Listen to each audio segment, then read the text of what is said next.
What's up, fellas? It's your boy Kazaris back with another Relinquished deck profile. Actually, so it's slightly different from my previous video. My previous video used Mystic Piper to abuse draws, but this time we are stacking our deck with Gishki Chain and using rare value to get some draws.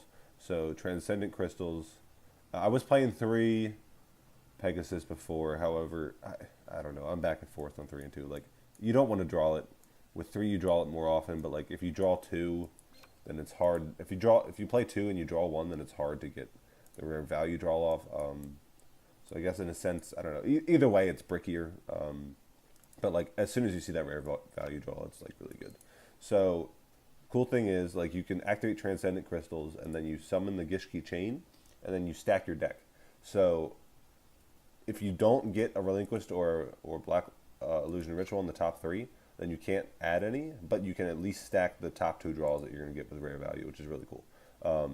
Or you know ahead of time, and you can kind of make a play beforehand or before you draw or something. So like if you want your draw, then you can bait the Wiz Negate with the Nikon or a Black Illusion. I don't know, something like that, some little similar play like that. But yeah, so this is just like, Djinn is good in the grave. Sphere Kribo is usable in the grave.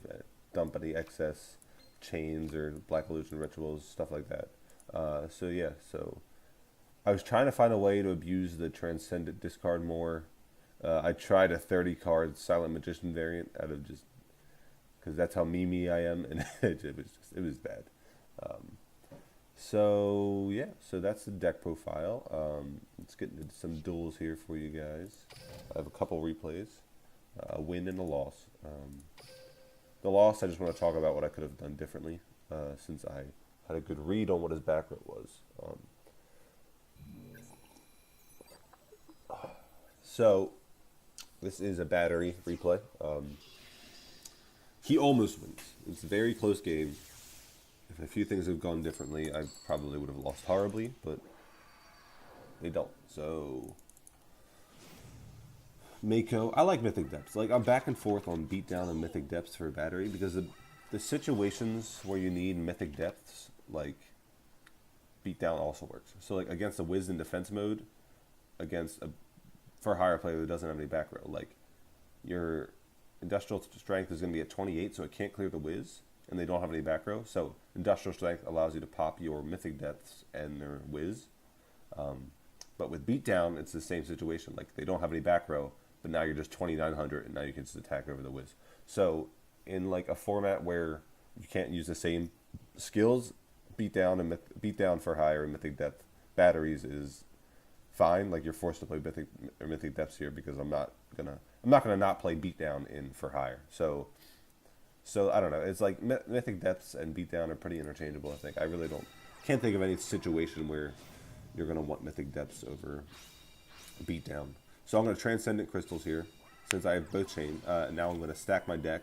I stacked for, I believe, Relinquished and Sphere Kribo. Yeah, so I draw those here, and now I'm able to use the Djinn that I discarded to maximize my advantage because I don't want to waste any card that I can keep.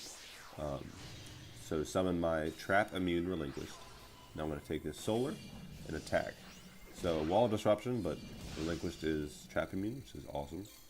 And now he's going to top another Solar here and send 2. So the cool thing here is, since I took his Solar and it didn't destroy it, he only has enough to summon the Industrial Strength. He doesn't have enough to use the effect. So that's the difference between me losing or winning right here. So he's going to have to play into the Sphere Kribo here. So he's going to attack, and then I'm going to switch it to defense, and then take his Industrial Strength on the next turn. I'm pretty sure it was a Rebirth face down, but I'm pushing for a game here regardless. Now, this is a weird interaction that I ran into. So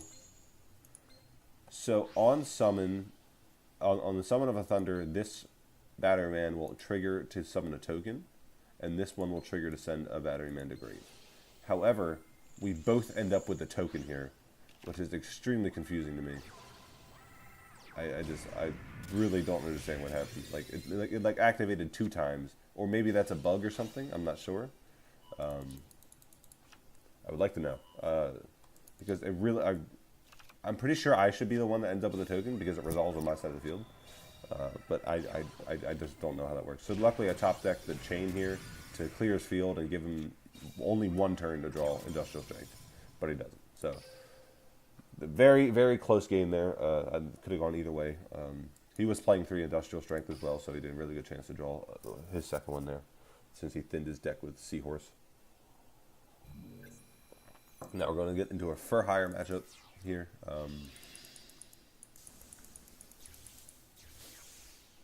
I misplay here.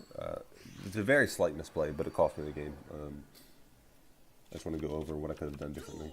So I open OK, and I draw the Pegasus, I'm pretty sure. I forget what I draw. Yeah, I draw the Pegasus. So I chain here, add the Relinquished. Go to attack. Just play through back row, so it's econ. I know I can't lose because I have double Sphere Kariba. So he draws the recon here. That's fine. I'm going to switch the seal to defense because I want the whiz to stay in attack because I can't clear whiz defense, but I can clear whiz attack. So I Transcendent Crystals, discard the Dijin just to unbrick my deck. And now I'm going to summon the Pegasus here. Now I was pretty sure this was Tretch because he could respond after I played the... or no, so he could respond. Yeah, he could respond after the summon of the Pegasus, which was unfortunate. Like, it had a better chance of being Tretch than it did enemy controller if he's playing 2 Tretch like I thought he was. So, if I didn't summon the Pegasus, then he would only have the option to clear my trap immune Relinquished here. So, because, as I'll see you so I Relinquished, attempt to take the whiz. Now he's smart. So instead of Tretching my Pegasus and my trap immune Relinquished, which would be pointless, he Tretches my Pegasus and my Relinquished target. Now, if I didn't summon the Pegasus and he did the same play, he'd have to pop another monster he controlled. No, actually, now that I think about it, he could just target my Relinquished and the monster that I was targeting. So, either way, I think I lost this, if he did it correctly. Yeah, because he's still able to target my Relinquished in theory. So, I can't protect against both. Like, he played that Tretch very well.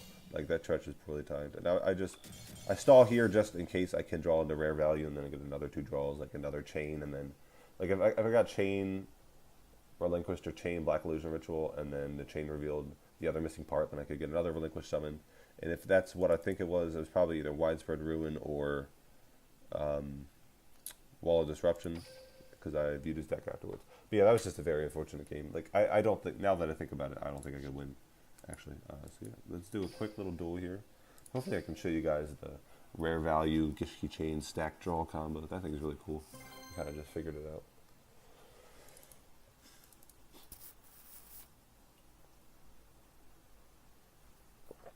Still Legend 1. Messing around at this point. Odion. So if this is Amazonas, this is a really poor matchup for the deck, unless I can get Dijin going. If he gets out Queen early and I get a Dijin and I can steal his Queen, then I win. Like, that's absolutely gonna... I absolutely win there. However, this could be a tricky matchup. We don't open well, we draw the Pegasus, of course. No? Maybe this is just a... So we do have the Dijin. I'm going to use this here. I don't care if I reveal the Dijin. I just don't want to draw Pegasus again, so I just got to get that out of the deck. I'm just going to summon this here, just to try and start poking for some damage. And if he kills it, then I can just get it to the great, or get it to my zone. Canadia. Alright, that's fine. Canadia on summon. That's whatever.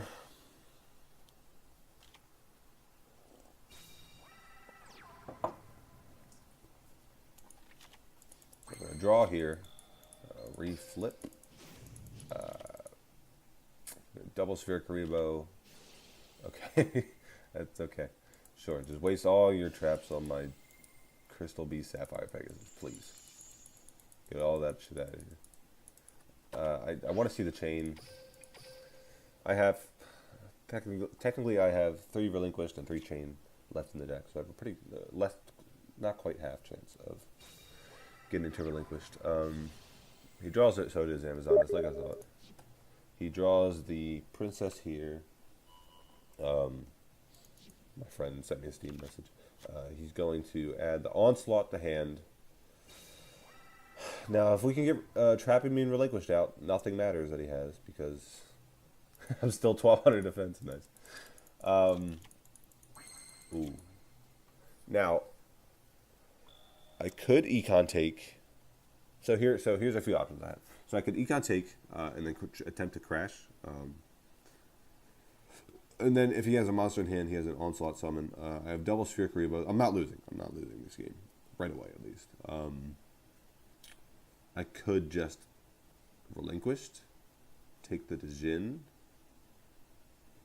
but I'm going to end up crashing anyway. Now, so if I do that play, I have double Sphere Karibo, so he could attempt to go all. So if I take the princess and then crash and leave my Relinquished vulnerable, he could attempt to go, assuming he has double monsters in hand. Assuming he has one in hand now and draws another one, he could attempt to go all in and try to take out my Relinquished, but I'll have double Sphere Karibo. And assuming he doesn't have willpower face down. So he could take out my Sphere Karibo if he has a monster in hand, draws a monster, and willpower face down. I think I'm going to play it safe here. Yeah, so I'm still going to take his princess. I'm just not going to crash. I'm just going to let him try and crash, because that way I have econ. Oh wait, no, I still have econ. Yeah, so I'm going to crash. I'm going to crash. Sorry, that was a pretty convoluted way. So I forgot I had the econ set since I'm not tributing here. So I can protect against 3 monster attacks regardless. So hopefully he goes all in if he does have that, like with queen and everything. So he can't respond here to anything, because I have, assuming like he's playing Odion and he's playing Amazon, so I'm going to assume right now he has no spells. If he has Chalice, I just accept. Like I lose if he has Chalice. Like Chalice, Super Rush, and Econ suck.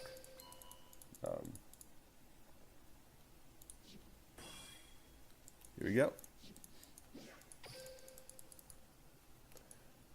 Swing and a miss. What you got, boy? No econ in the deck because you're playing Onslaught. Unless you're playing 1 econ, 1 Onslaught, which is just awful. All disruption, short. Read my cards, boy. Read my cards.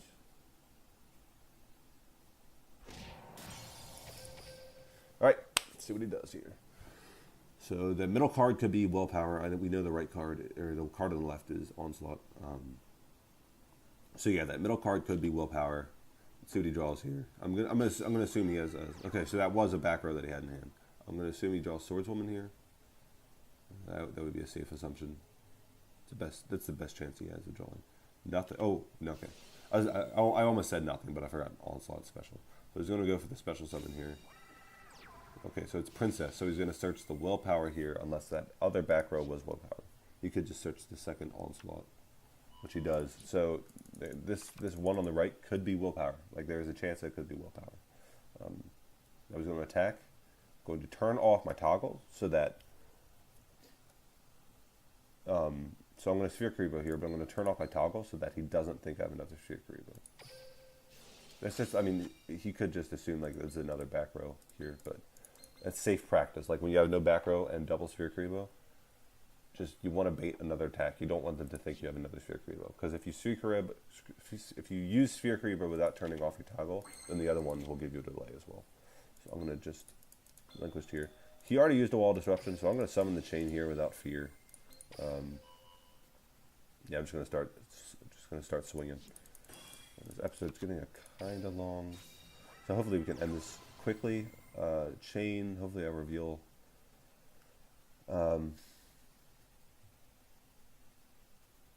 So we reveal the rare value. I don't want to draw it yet.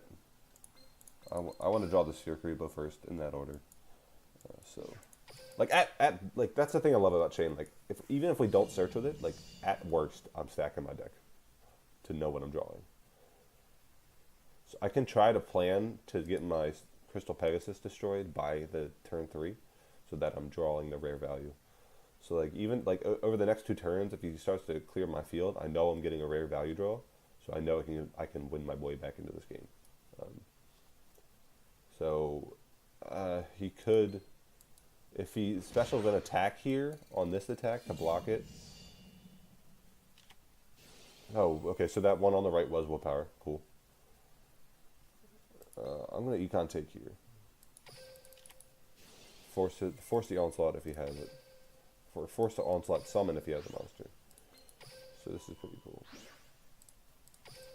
So this should be game. Right, nice. So, okay, so yeah, he didn't have the onslaught. Like, I just wanted to threaten game there, force him to summon with onslaught if he had something. So, alright, guys. Hope you enjoyed.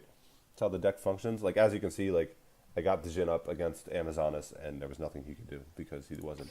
Let's see if you, real quick, let's just check if he was playing any spells, anything I should have been afraid of. Damn, this episode's already 16 minutes. So yeah, like I said, no, so he doesn't have a lot of Canadians, but he's 3 floodgate. So yeah, no spells to be afraid of there. But yeah, that's how the deck works. Hope you guys enjoyed. I'm going to be uploading a Relinquished profile every once in a while, so just stick around. Thanks, guys.